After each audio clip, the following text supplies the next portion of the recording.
मैं अब दरख्वास्त करूंगा इस महफिल के मेहमान खुसूसी member of ruling family chief guest Sheikh Sultan bin Abdullah Al Qasimi to please come on stage and grace the occasion. और साथ में अबू आसिम साहब से भी दरख्वास्त है कि वो भी मेहरबानी करके स्टेज पर तशरीफ ले आएं।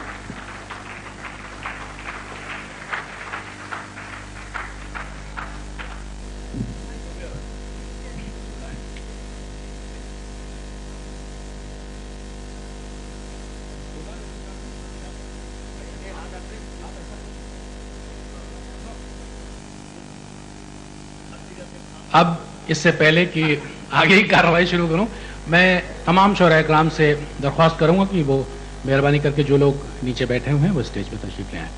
और इसके बाद दरख्वास्त है मेहमान खुसूसी मेंबर ऑफ पार्लियामेंट भारत मोहतरमा फूलन देवी से कि वो चंद अल्फाज कहने की जहमत गवारा करें। मिसेस फूलन देवी। हमारे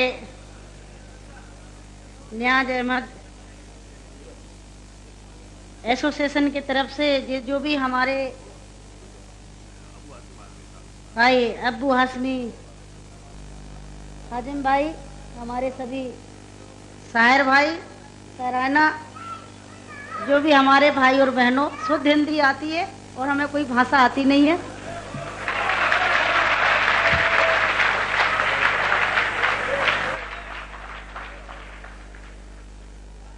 जो आज एसोसिएशन की तरफ से मैं बुलाया गया है, मैं भाई अब्बू हाशमी जी को धन्यवाद देती हूँ कि हमें दिल्ली से बुला के इतना बड़ा मान और सम्मान दिया।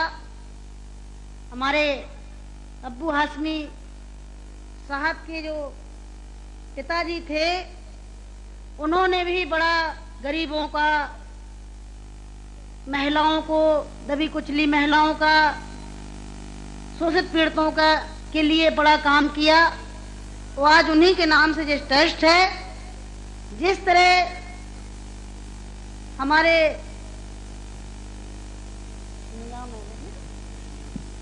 नियाज अहमद जी साहब जी जो दबे कुचलों की सेवा कर रहे थे, हमारे भाई अब्बू हाशमी जी ने जो उनके बेटे हैं, उन्होंने उन्हीं के नाम से एसोसिएशन जी ट्रस्ट बना के और उन्हीं के कदमों में चलने के लिए संकल्प लिया है। और दबे कुचले, वास्तव में दबे कुचले लोगों को, क्योंकि मैं बॉम्बे जाती रहती हूँ, वहाँ से लोग जो भी आते हैं, मैं चिट्ठी लिख देती हूँ, चिट्ठी में जो भी काम होता है, चाहे पैसे का हो, रोते रोते लोग जाते हैं उनके पास और हंसते हुए आते हैं। जिस तरह से भी उनकी कोशिश होती है पूरा करते हैं। और आज जो गुजरात में तूफान में लोग, भूकंप में लोग जो मर गए हैं, उनके लिए बहुत बड़ा प्रयास करके यहाँ पे ये आप सबको बुला के बहुत बड़ा काम किया है। और जो भी उनसे हो सकेगा वो वहां जाके काम करेंगे। मेरे भाई और बहनों, मैं भाई अब्बू जी को, अब्बू हाशमी जी को, ये मेरे भाई है, मैं दिल से धन्यवाद देती हूँ कि हम जैसी महिला को ले आके यहाँ खड़ा कर दिया। और मेरे भाई और बहनों, मेरा भी एक इतिहास है, मैं और तो जान बताऊं ना।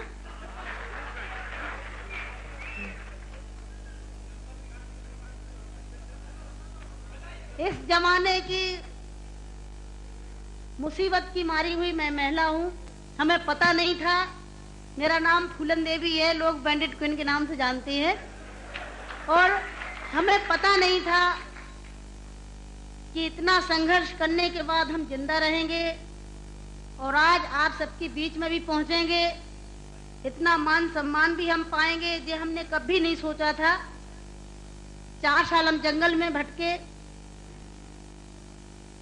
आपको पता होगा कि हमारे हिंदुस्तान में, नहीं कहना चाहिए ऐसे मौके पर, कहूंगी, बताऊंगी जो मेरे पे बीती है, कि हमारे सामंतशाही लोग, पैसे वाले लोग और खासकर मैं जात का नाम लूंगी तो लोग कहेंगे दुबई में जाके जात को गारी देगी। ऐसे ऊंची जाति के लोग जो जात पात को मानते हैं, हम जैसे गरीबों को, दलितों को, दबे कुचलों को, अल्पसंख्यकों को एकदम ये सोचते हैं जी कीड़े मकोड़े हैं, जी इंसान नहीं है। तो उन लोगों को मैंने बताया कि मैं इंसान हूं, अगर हमें तुम मारोगे तो हम भी चुप नहीं बैठेंगे, हम भी जवाब देंगे। और इसलिए मैंने कई दफे सोचा कि मैं आत्महत्या कर लूं, मर जाऊं, पर मैंने सोचा कि मरती तो हजारों लड़कियां रोज हैं। बताओ, हमें डाकू के नाम से जानते हैं लोग, डाकू, फूलन देवी डाकू। बताओ, मेरी 4 हाथ पैर हैं। कहते चम्मिल घाटी की है, चम्मिल घाटी की। चम्मिल घाटी मेरी माँ बाप है। अरे मैं माँ बाप से पैदा हुई हूँ, मेरा कसूर यही है कि मैं झोपड़ी में पैदा हुई, गरीब परिवार में पैदा हुई, दबी कुचली समाज में पैदा हुई, तो हमें जीने का अधिकार है नहीं। मेरे भाई और बहनों, मैंने कोई बुरा काम नहीं किया। मैं तो वहां भी मंच में बोलती हूँ, अब्बू भाई के साथ में तो कई सभाएं हुई हैं, बहुत बड़ी बड़ी सभाएं हुई हैं, कि मैंने कोई बुरा नहीं किया है।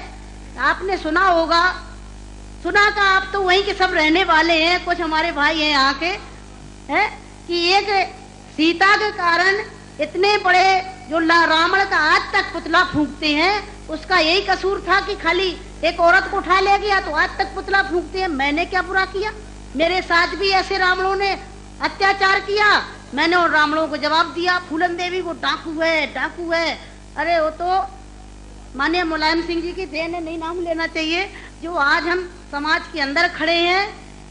और नहीं तो इतनी बड़ी साजिश रची थी, हमने कोई बुरा काम नहीं किया। जिन्होंने हमें सताया, हमें समाज में रहने लायक नहीं रखा, तो गुस्सा में इंसान अच्छा काम नहीं करता, गुस्सा में गलत ही करता है। और जो कुछ भी हुआ अच्छा और बुरा सबक सिखाने के लिए कि हम जैसी बहन बेटियों के साथ अन्याय अत्याचार करोगे तो कोई भी महिला घर से बाहर निकल के और अपने अधिकारों की लड़ाई लड़ने के लिए मैदान में खड़ी हो जाएगी। तो मेरे भाई और बहनों, हमें तो डाकू घोषित कर दिया। जब मैं चुनाव लड़ने जाती हूँ तो सब एक ही भाषण रहते हैं, किसी के और कोई भाषण नहीं रहते हैं। बताओ, मैं डाकू दिखाई देती हूँ? क्या होता है डाकू? है, तुमने हमें सताया, हमें लूटा पीटा। डाकू तो वो बेईमान जो हम जैसी महिलाओं को लूटते पीटते हैं। तो मेरे भाई और बहनों, 4 साल में जंगल में भटकी, 11 साल में जेल में रही, और जेल में भी हमें पागलों के साथ रखा गया था। अच्छी जगह नहीं रखा गया, जहीं पागल महिला थी, पागल महिलाओं में रखा गया था। 11 साल तक हमें जेल में रखने के बाद कोर्ट में पेश नहीं करा गया। और जब जेल से छोड़े गए तो बहुत बड़ा हमारे हिंदुस्तान में तूफान आया कि इतनी बड़ी डाकू को छोड़ दिया गया, बहुत बड़ा अन्याय हुआ। बस आप सबका प्यार था, आशीर्वाद था, कुछ ऊपर वाले की भी दुआ थी, जो आज आप सबके बीच में खड़े हैं।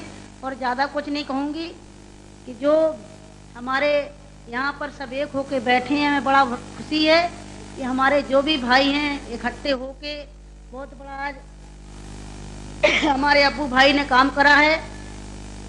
और आप सबसे भी विनती करूंगी कि हमारे भाई अब्बू जी का पूरा सहयोग दें, साथ दें, जो और आगे बढ़ सकें और दलितों की, हम जैसी दुखी और गरीबों की, महिलाओं की सेवा कर सकें। आप सबकी जरूरत है कि आप सब सहयोग दें, जो हमारे अब्बू भाई आगे बढ़ सकें। तो मेरे भाई और बहनों, आप सबको मैं धन्यवाद देती हूँ, और भाई अब्बू जी को भी धन्यवाद देती हूँ कि यहाँ पर बुलाया, बहुत बड़ा सम्मान दिया।